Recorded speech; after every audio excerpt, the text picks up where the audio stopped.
Mr. David Beckham. In a land of gridiron and baseball, soccer is the latest craze. All eyes are on the Beckhams as they introduce soccer's champions to the USA. Good morning, ladies and gentlemen.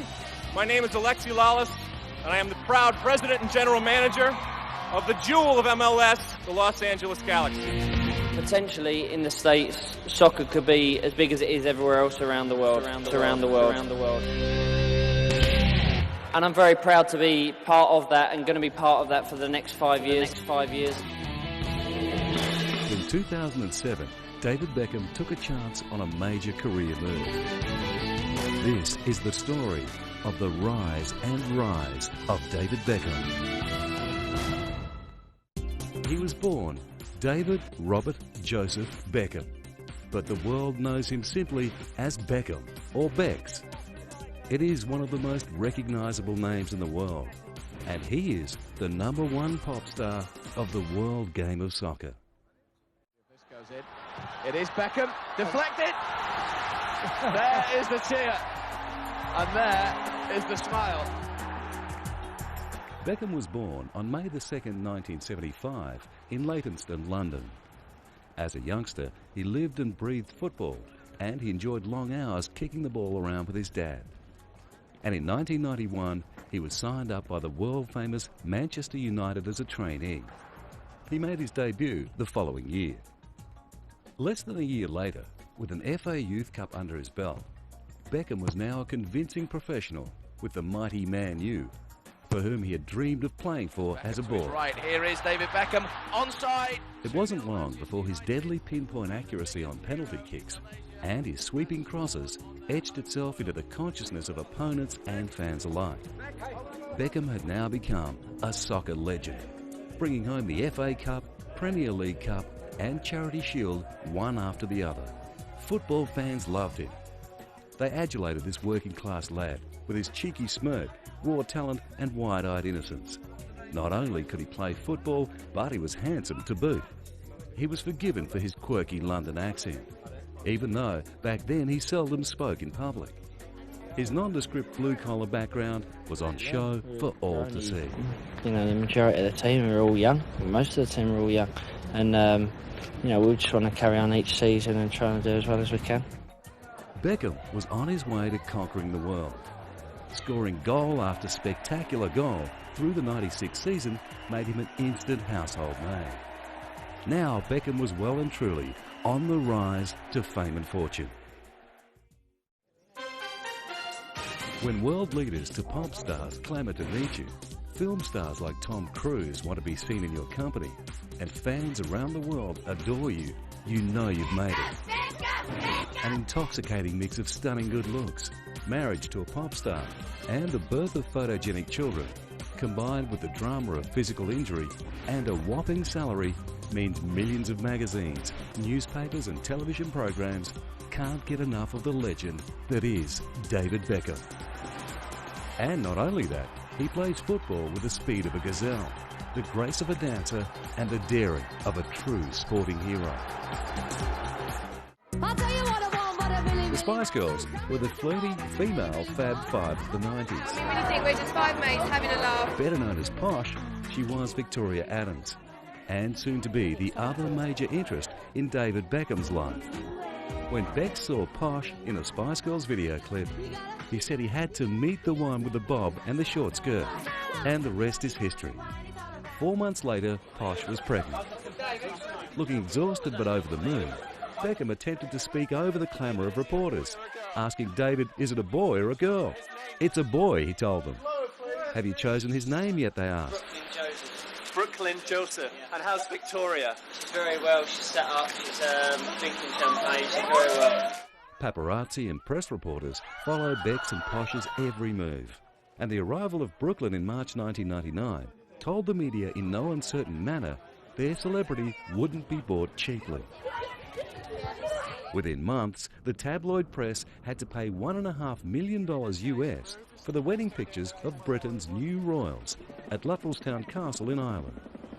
Fittingly, the couple moved into what became known as Buckingham Palace, a mansion near London.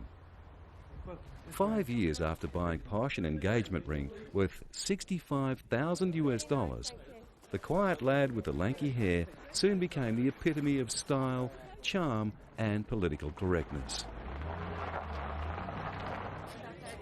It was Victoria's influence that gave him that confidence, and he basked in the spotlight off the field as well as on. Together, they have become the world's most influential trendsetters. Victoria is credited with being the driving force behind this transformation into a highly marketable new millennium man. She became, for the most part, the couple's voice, and Bex was happy to leave it to her, letting his football magic and charming smiles do the talking. The Beckham's second son, Romeo James, was born on September 1, 2002 by caesarean section. And again at the midday press conference, the noisy contingent of reporters meant David's quiet tones were hard to hear. And his name, a proud David Beckham told reporters, was to be Romeo. So it was with a voice brimming with happiness and easy confidence, he announced the birth of a second Beckham son, named after Shakespeare's tragic lovelorn character. I'm nervous having children, but it's the most beautiful thing in the world, so we're both delighted. Under Victoria's firm and perhaps protective guidance, by 2000 Beckham had reached the pinnacle of his career. After Romeo was born, David says he discussed retirement with Victoria. His parents were divorcing and he was having problems with his Manchester United manager. There was also the dramatic news of 2 plots to kidnap Victoria and the children. Although they were discovered before they could be carried out, the news was devastating. David told the media that the first role of a father and husband is to keep his family safe, and they would be reviewing their security arrangements. You know, it's a real infringement on their freedom of movement and so forth. But I really do think that they're going to really have to consider beefing up their security to the same level as royalty protection. When things calmed down, David changed his mind about retiring. Victoria persuaded him to reconsider how much he loved the game and captaining the English side. On a cable network poll, Posh and Bex were dubbed the world's most romantic couple. They still have an incredibly strong bond. Despite the public adulation, they try to retain a practical slant on life, keeping family life sacrosanct, and take delight in spending as much time as they can with their boys. And it seems that all these years on, theirs is still a celebrity coupling made in heaven.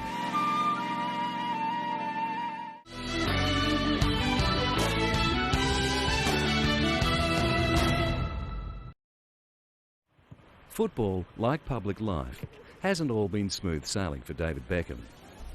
At the World Cup of 1998 in France, he was given the red card for kicking Argentinian player Diego Simeone. Beckham handed the Argentinians the game on a silver platter by overreacting to a fairly minor provocation. It was the first time he'd been sent off as a professional, and it left his team a player short. England lost the game and was eliminated from the World Cup. The fans blamed Beckham for the loss, and the weight of the country came down hard. In '98, when I got the red card, and I had to overcome all the adversity that was sort of thrown at me and thrown at me on the football pitch and also in my life. And I tell the stories of certain things that happened at that time to my family, to me. That's off the pitch. On the pitch, you know, that was the only place where I sort of escaped and was happy and felt safe.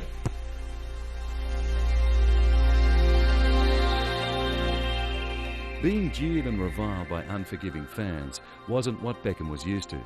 It was a bitter pill to swallow.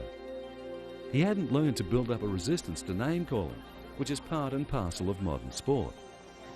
He learned the lesson that no matter how much you are provoked, you never let your side or your country down by showing that you care, especially with your boot. At this event, held to celebrate the lives of elite athletes through art, Beckham explained how he had survived this time. But off the pitch, it was a very tough time for me. And that's where my pictures and my story comes from, because it was a very tough time after '98, after being sent off, and I went through certain things that many people say people shouldn't have to go through in life, and I went through that, and my story is that I've come out of that, and you know, I'm a better person and a better footballer from that, and stronger. So that's my story.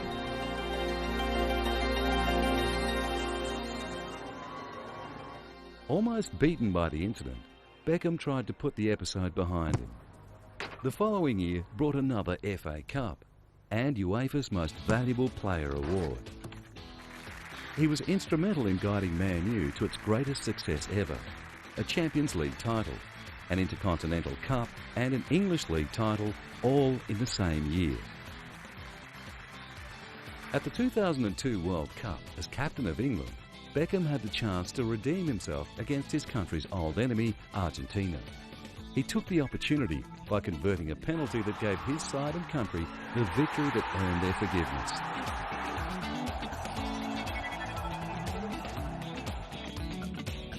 Just before the tournament, Beckham broke a bone in his foot. He was devastated, wanting to prove he'd grown up since he let his country down. He was also desperate to show that England could once again be a force in world football. For Beckham and the fans, it was more than just football. If we get through the first stages of the competition, then I feel that anything can happen. You know, you need a certain amount of luck, but the team, you know, we've got a lot of very good players, and we can perform. There was much at stake. This game had national pride riding on it. Beckham had overreacted to a taunt 4 years earlier like a spoilt child. It wouldn't happen again. With the qualities of a champion, Beckham not only played in the tournament, he led England to the quarter-finals, where they were defeated by eventual champions Brazil.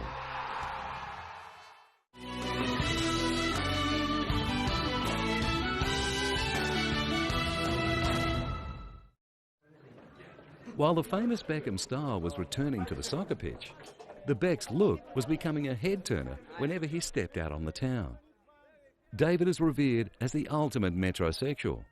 He often wears painted fingernails, hangs out in sarongs, and keeps one step ahead with an endless array of headbands, plaits, gels and colours in his hair. I'm running out of hairstyles, I think. He's estimated to have spent over $24,000 US alone on his ever-changing hairstyles. Everyone has bad hair days, and I'm the same. You know, I'll wake up one day and say, you know, I don't like the hair today, and off it comes, and that's the way I decide on what I am going to do next.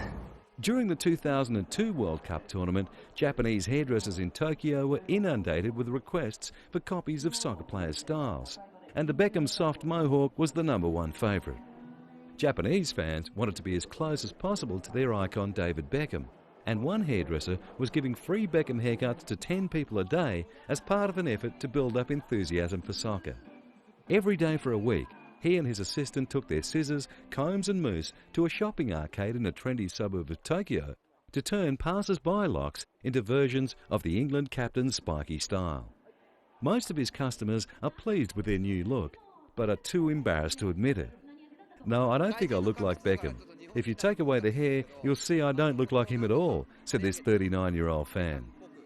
I'm too embarrassed to even think that I look like Beckham, but I like it. It has an edge to it, added another fan.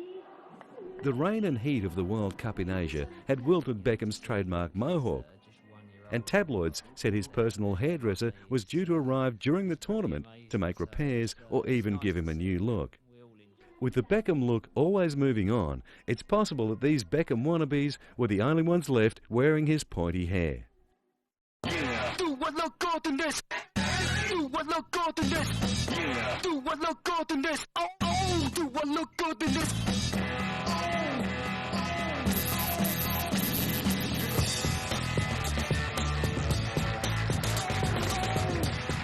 The Beckham brand of approval is sought out by clothing designers, health and fitness specialists, fashion magazines, perfume and cosmetics manufacturers, hairstylists, exercise promoters and spa and recreation companies.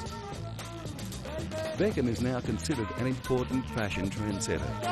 The couple isn't just watched by fashionistas, they have a lucrative sideline putting their imprimatur to work.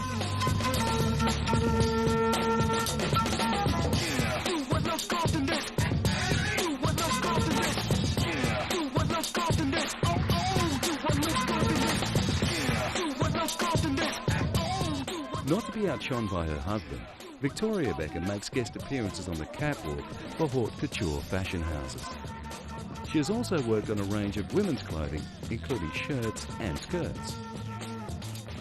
She has produced a range of handbags and jewellery in association with a Japanese store, and her denim collection was launched in New York along with her eyewear range.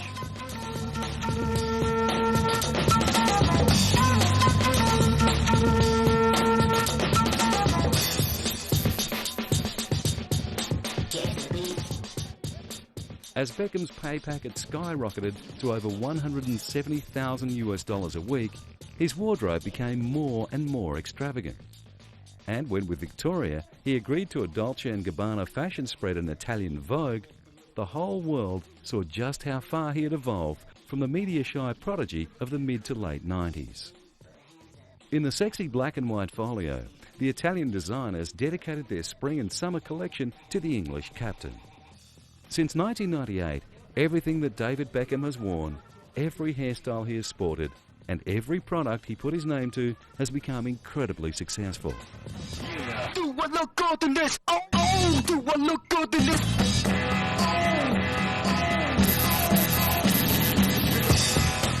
While women go weak at the knees over him, and men regard him as a good guy and a sporting champion, everyone recognises the charismatic, elusive style that Bex exudes.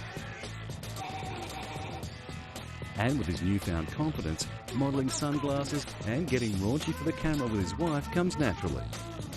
He's been ridiculed in the press for looking like a Hell's Angel biker and a football guy because of his increasing number of tattoos.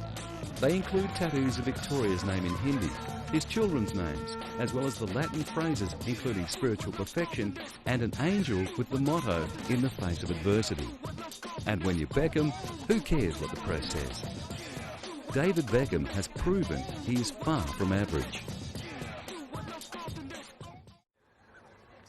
Back at Manchester United, a nasty rift was developing between the star midfielder and manager Sir Alex Ferguson.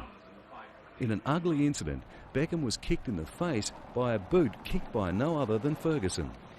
Beck's damaged face had to be surgically stitched, but it was the end of the road. No amount of surgery was going to patch up the relationship, and the aggrieved champion wouldn't be at Old Trafford for very much longer. If monetary value is any judge, Beckham's ambition to be the best footballer in the world was realised in 2003, when he was sold by Manchester United for an extraordinary $42 million US. The club who thought him worth that much was the legendary Spanish club Real Madrid. Beckham was a willing participant in the deal, but confirmed he was still prepared to captain the English national side despite living in Spain. Manchester United fans were devastated.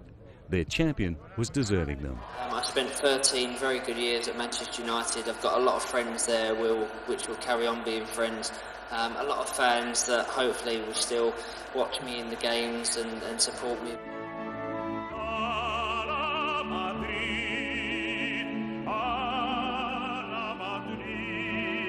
To the operatic strains of A la Madrid, the £25 million man took centre stage on his first day as a Real Madrid player. His new shirt was emblazoned with the number 23, not his favourite number 7, but the new numbers were those made famous by basketball legend Michael Jordan. It seemed this couldn't be pure coincidence. It had to be an omen. And joining Real Madrid is a dream come true.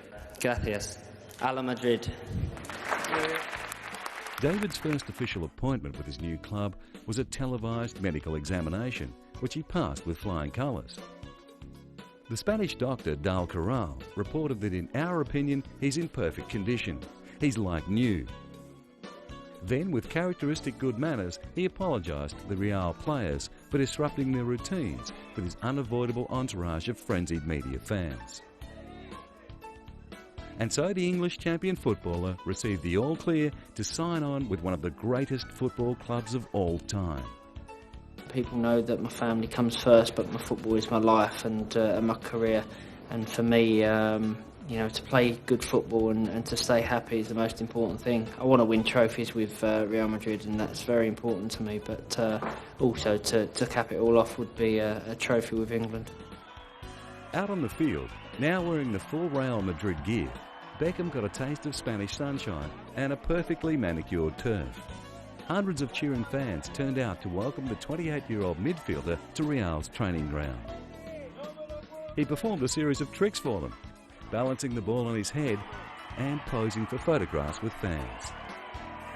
One young fan scrambled under the security fence and headed straight for his new hero.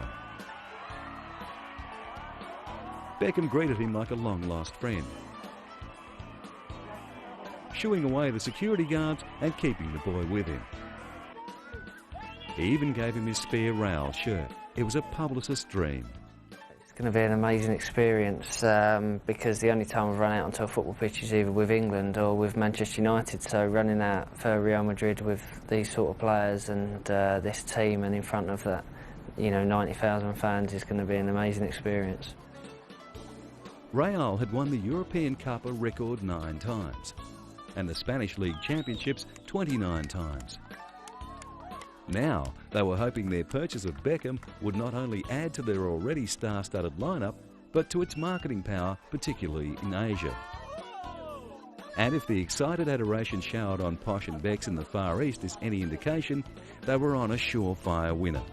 Players that I admire, I play with, so to have them players and to look up to players like that, like Ronaldo, Zidane, Figo, Roberto Carlos, Raul, to have them all in the same team as you, you can't ask for better than that. But as I said, I played for Man United for a long time and I had a lot of players in that team that I respect, and having Roy Keane as a captain was a big plus for everyone and still is for Manchester United.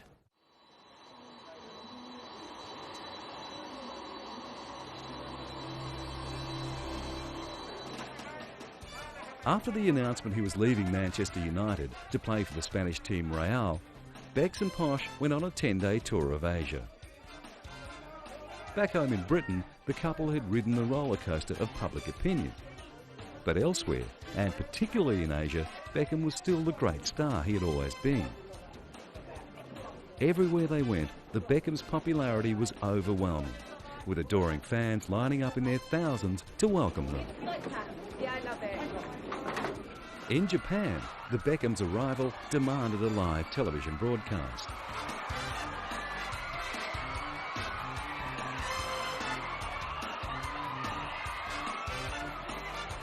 Asia is home to millions of Beck's most fanatical, but more to the point, free-spending fans. This was the main reason for the trip. It was not so much about his football skills as his marketability. He was a one-man marketing industry, appearing in commercials for products as diverse as chocolates to beauty products. Beckham! While in Thailand, the Beckhams, with only a handful of people in the know, were discreetly whisked away to the exclusive Chwa Som, a luxurious spa, to shoot a TV commercial.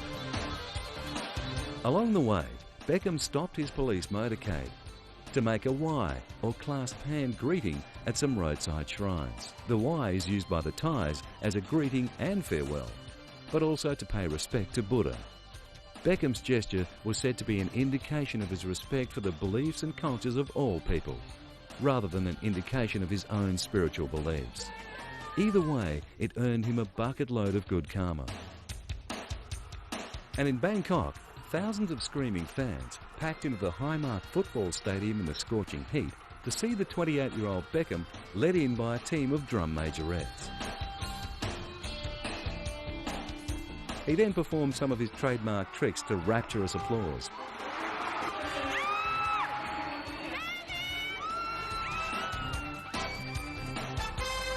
And within minutes was bending free kicks into the net. In Hanoi, fans waited at the military stadium in excited anticipation at the chance to see the star in action. Beckham is revered by the Vietnamese, not only for his football and good looks, but because he is seen as a good family man. Whenever he travels around the globe, Becks loves meeting children, and it's no doubt a two-way relationship. To see the people and the kids, and to see little kids that are just 1 year old and they've got their hair like me, it's pretty amazing. So it's nice to see, and we all enjoy it.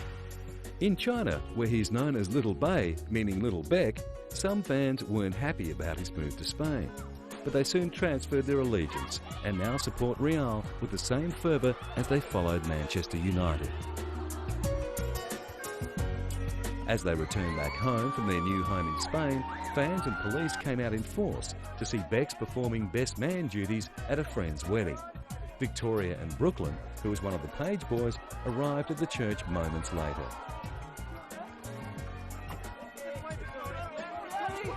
At the MTV Movie Awards in Hollywood, even amongst the most glamorous of stars, Victoria and David stole the show. Fans went wild with delight when Britain's top celebrity couple arrived, wearing matching white outfits.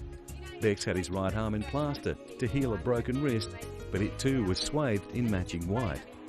A radiant Victoria announced the winner for the UK and Ireland Transatlantic Breakthrough Award. And the winner is... Colin Farrell. That Beckham is popular, there is no doubt. A video game has digitised Becks playing a leading role. People imitate his fashion, copy his hairstyles and follow his every move thanks to the media. People know there is more to this footballer than just his football. There's something about David Beckham that they just can't get enough of.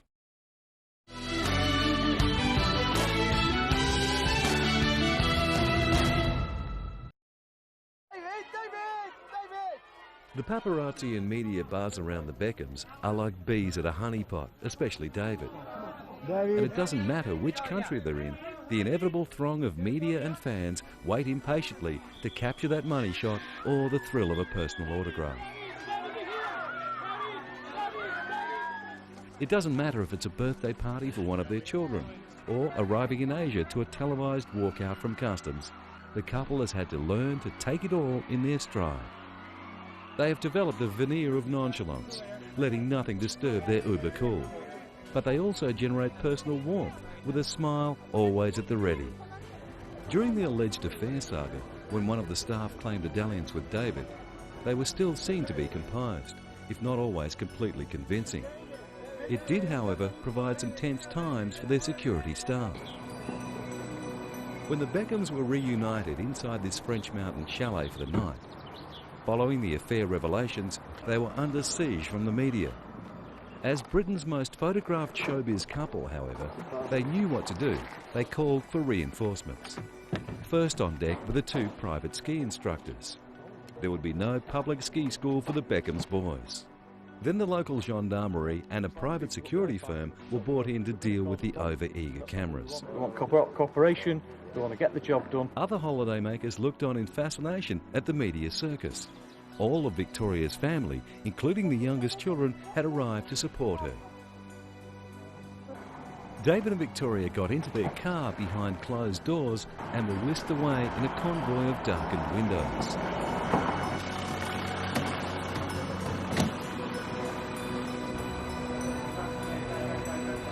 David, are you talking to Chelsea? It was a tense time for the Beckhams, with the media crossing boundaries and forgetting their manners. They were sometimes a little too close for comfort. We just leave it at that. Okay, all right. Thank you. All right. I've been called a bad father, I've been called a bad husband, and my wife's been called a bad mother. It was at this time that David took the uncharacteristic step for him and banned certain media outlets. Yeah, as I said, you know, things always hurt that are said about my family, and for people to call my wife a bad mother, you know, is unbelievable. And in an unprecedented move, the normally media-friendly David Beckham snapped. I think the way the news side have treated me in the last few months has been an absolute disgrace. He decided to ban some media outlets, stressing that although he knew his media responsibilities at the time as captain of England, he'd had enough. I know as England captain that, you know, I'm obligated and I need to talk to the fans, and that's why I'm here. He felt that at this rocky time in his personal life, he should only be required to respond to the media about sport. Anything else was his and Victoria's own business. The things that have always been said about me has never affected my football, and that's the way it'll always be. But that is all in the past. The media attention now is far more positive at the Greatest Living Britain Awards. That's a great honour, let alone being in the same room as David Beckham. David was in the audience when Helen Mirren received her award for film.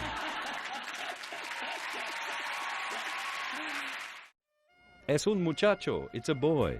In a Madrid hospital, bathed in beautiful Spanish sunshine, Victoria gave birth to a third son. They named him Cruz David. Beaming with pride, David Beckham announced his arrival to the cameras. He's a gorgeous little boy, he's a healthy little boy, and his mummy is very good, so, you know, we're a very happy family. Is he going to play for Spain or England, David? That's what we want to know. Well, he was born here, but, you know, we'll see. You know, England will be the preference, but you never know.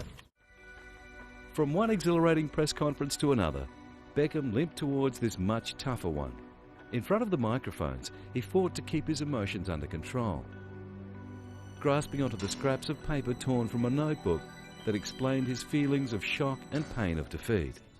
If you bear with me, because I wrote this late last night, and on November 15th, 2000, Peter Taylor gave me the greatest honour of my career in making me captain of England and fulfilling my childhood dream. Now, almost 6 years later, having been captain for 58 of my 95 caps, I feel the time is right to pass on the armband as we enter in a new era under Steve McClaren. This decision has been the most difficult of my career to date. But after discussing it with my family and the closest to me, I feel the time is right. Finally, I have lived the dream. I am extremely proud to have worn the armband and been captain of England, and for that I will always be grateful. Thank you very much. Fighting back tears, Beckham left the England captaincy with a feeling of devastation and disappointment. But his devotion and loyalty to the club could never be doubted. He was exemplary, and the name of David Beckham will go down in English football forever. Celebrity has its upside, downside, and sometimes incredibly weird side, with fans wanting to idolise, idealise, and even immortalise the object of their affection. This 3-metre-high chocolate David Beckham in Tokyo may not last long enough to be immortal, but it's a delicious tribute. Meanwhile, at a temple in Bangkok, a golden statue of Beckham stands among all the other Buddhas, revealing just how much the Thais idolise him. And of course in the UK, at Madame Tussauds Waxworks Museum, Beckham is idolised in a lifelike replica. It is even modified each time David changes his appearance. And across the Atlantic, Madame Tussauds has immortalised both David and Victoria alongside another well-known trendsetter. In real life, Beckham shakes hands with royalty of the traditional kind, as well as popular royalty like Nelson Mandela. Oh, very good. From national leaders to fans of all ages with no claim to fame, David Beckham, of humble Leytonstone origins, treats everyone as equal. His love for all children is truly genuine and it's mutual. He lives a healthy life and isn't attracted to the drinking and drug-taking of many in the public limelight. He has a wide-eyed innocence, which gives him the appearance of an ever-youthful Peter Pan. Some say he's never grown up, but perhaps his seeming immaturity and ability to relate with young people is a result of finding more honesty in them than those adults he's met in the cutthroat world of sport and comedy. Tiny cheerleaders dressed in the English flag at St George chanted and sang as the English players were welcomed to their school in Japan during the World Cup. Beckham presented a signed English jersey to one of the lucky schoolgirls and then couldn't resist stealing a kiss. As the players left, waving to the children, their young fans chanted in salute to their idol. Such is Beckham's love for children. He has joined world leaders in making television pledges supporting children's rights as part of a UNICEF campaign. Well, I first became involved with UNICEF about 5 or 6 years ago when I was with Manchester United on tour in Asia, and I went to one shelter where there was boys, girls and mostly mothers there, where the children had been either on the streets, prostitution, and you know, it was a totally an eye-opener for me. When he talks about children, the humanitarian footballer's heart is truly worn on his sleeve. I believe that children everywhere should be free to grow up in health, peace and dignity. Exhibiting natural charm and patience, when asked by this Japanese lad, how much do you have to practice, the answer is positive and affirming. When I was your size and your age, I loved playing football. I practiced playing football every day.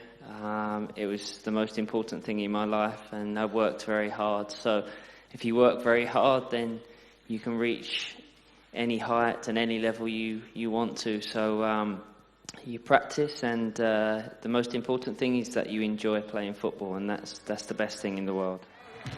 Yet when it comes to children, the globe-trotting superstar shows that his heart is never far from London. In 2005, he realised a long-held ambition when he opened the David Beckham Academy. The aim of this academy was to find new up-and-coming football players, as well as to give youngsters the chance to develop a range of life skills to become better citizens. Every sporting arena, I think, is important for kids. You know, firstly to get them off the streets, because there's a lot of distractions out there in life, and you know, to have something like this. You know, I've always said that this academy is not just about the elitism. It's not about finding the new great players. If it does that, and if it gives the chance for kids to come down and improve their skills and become professional footballers, then great. But for me, the most important thing is the kids come down, they have fun, they enjoy themselves, they learn different things in this academy, because this academy is different from other academies, from other soccer schools out there. Equipped with 2 giant indoor pitches, the academy aimed to take in 15,000 children a year, 10,000 free of charge. Under the guidance of Beckham, the academy not only taught children football skills, but also offered valuable life skills.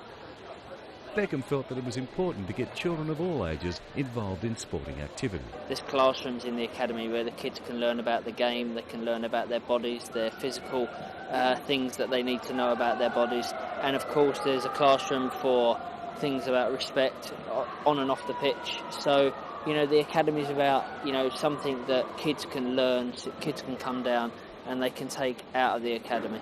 Beckham, remembering his start in football, hoped that the academy might one day turn up a great player of the future. You know, to find the next George Best, that would be the top thing that I could ever want from this academy. So it is with no wonder that Beckham has been rewarded for these commendable qualities. In 1997, he received the PFA Young Player of the Year award. In 1999, he was winner of the UEFA Club Player of the Year.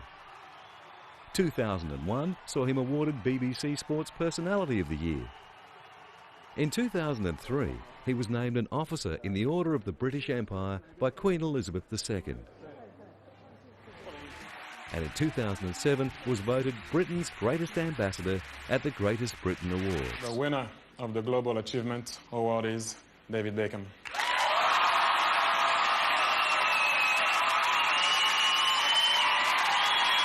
I'd just like to say it's an honour, and I'm privileged to be in the same room as Dame Helen Mirren.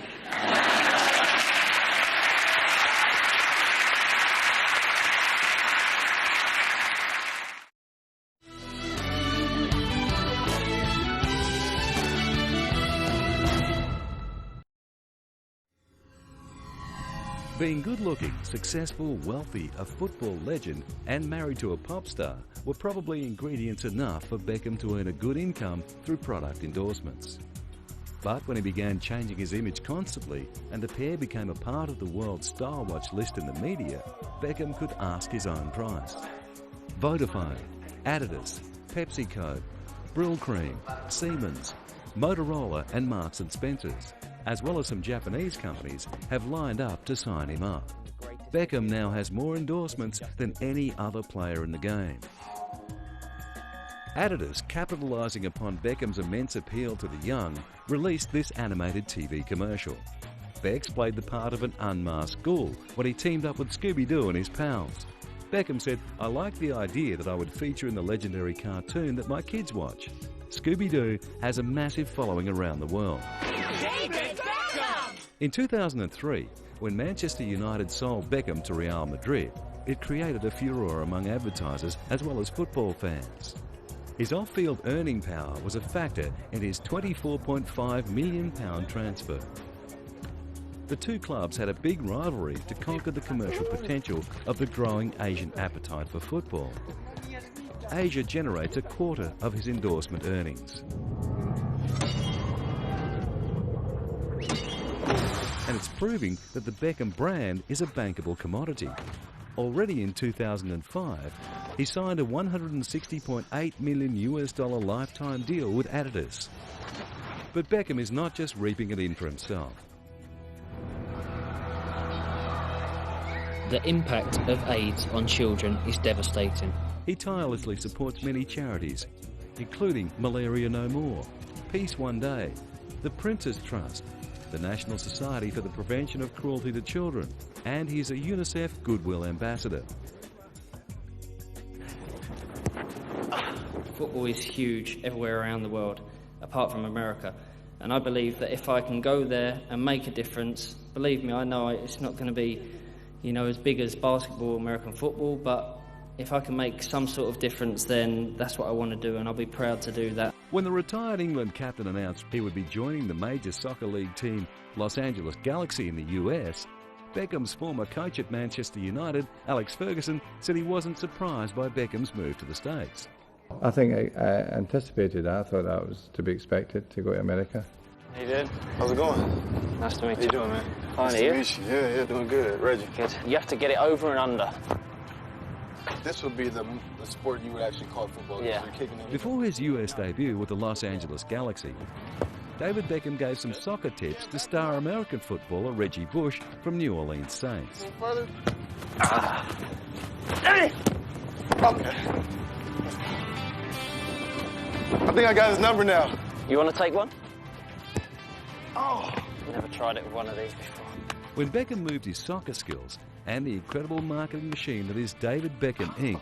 to LA Galaxy, a Major League Soccer team in the US, he didn't come cheap. It was for a record deal of $250 million US. Alexi Lalas, LA Galaxy general manager, said, It's a tremendous day for the Los Angeles Galaxy, for Major League Soccer, and for soccer in America. I mean, to be able to bring a player like David Beckham, his stature, his experience, automatically makes the Los Angeles Galaxy a better soccer team, but it does so much more on and off the field for the sport in the United States. So we're all excited about it. Beckham signing with the MSL has sparked a massive surge of interest, bringing the game of soccer into the American zeitgeist. Attendances, merchandise sales, and traffic to the league's website has resulted in a bonanza for the league. Sales of Beckham's number 23 jersey have soared into the hundreds of thousands, with Beckham reportedly getting 40 to 50% of the revenue. Overall merchandise sales are expected to triple. It's reported the increased revenue has already covered Beckham's amazing salary for the next 2 years. And it's estimated that more than 1 million users visited the league's website, more than twice the number who visited the previous July. Nearly half the visits are coming from overseas, and the league's worldwide profile is higher than it's ever been. So the fans are turning up in record numbers, and Beckham is out on the pitch showing America what he does best. Yes, the fans are coming out, and so are the waiting press. When a Beckham arrives at anything, the media circus has moved up another notch. Despite the feeding frenzy, the mainstream press have been glowing with Beckham enthusiasm. I think a lot of people in U.S. soccer have been waiting for a catalyst, a guy who could take the sport here to the next level after a lot of hard work has been done in building a foundation over the last 10 years. Beckham is that guy. You couldn't pick a better guy in the entire world to come be that catalyst. Meanwhile, on the celebrity circuit, the tabloids and television talk shows can't get enough of the Beckhams. Victoria wowed the paparazzi and gossip columnists at the Grammys and Oscars parties, and she even made the best-dressed lists the morning after. And for those who don't know them, they soon will, after a television program was made about their move to the States. All these distractions have not meant that he has forgotten some of his core beliefs. David took a side trip with teammates to Harlem, New York, on a quiet Friday morning to fundraise for a new pitch. There he was in the thick of it with two of his favourite passions, having a kick, a laugh, and encouraging kids to maybe even take up the sport. I was excited. My mom told me the other day we were going to meet David Beckham, and I was like, what? Because, I mean, it's not every day a star comes around, so it's great that they're influencing the community and the kids around us. The Beckhams have become part of Hollywood royalty, chumming up with, amongst others, film stars Katie Holmes and Tom Cruise. Bosch and Bex attended their wedding in Rome, and David even credits Tom for helping him make the decision to move to the LA Galaxy.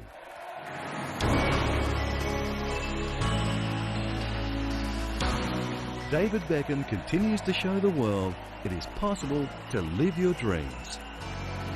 In the last decade, he has helped shape British sport, not just in Europe, but across the globe. His contribution to our industry is immeasurable. I have always loved football.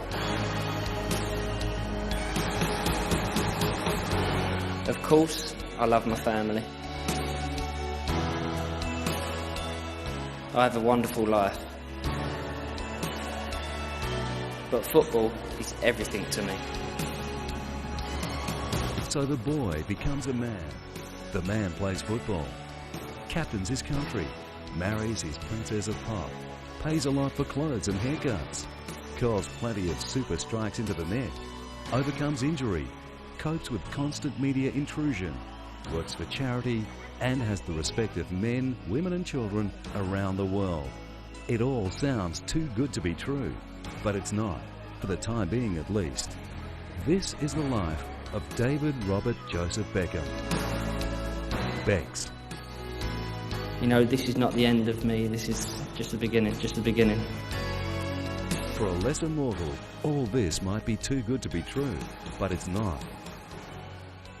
This is the rise and rise of Beckham.